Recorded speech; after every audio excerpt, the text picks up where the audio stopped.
இன்றைக்கி இந்த வருஷத்தோட ஃபஸ்ட்டு சனி பிரதோஷம்.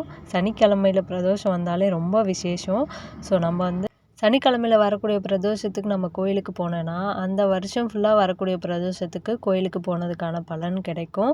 ஸோ 108 பிரதோஷம் போயிட்டு வந்ததுக்கான பலன் நமக்கு இந்த ஒரு பிரதோஷத்துக்கு கோயிலுக்கு போயிட்டு வந்தால் கிடைக்கும்.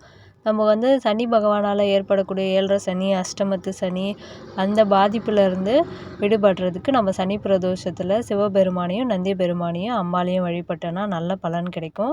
மறக்காமல் நவகிரகத்துக்கும் சனி பகவானுக்கும் விளக்கு போட்டுவாங்க, நல்ல பலன் கிடைக்கும். இந்த சனி பிரதோஷத்தில் சிவபெருமானையும் நந்தி பெருமானுக்கும் நடைபெறக்கூடிய அபிஷேகத்தில் நம்ம கலந்துக்கிட்டோன்னா, இல்லை அந்த அபிஷேகத்துக்கு தேவையான பொருள் நம்ம வாங்கி கொடுத்தோன்னா, சனி பகவானால் ஏற்படக்கூடிய சகல தோஷத்தில் இருந்தும் நமக்கு தீர்வு கிடைக்கும்னு சொல்கிறாங்க.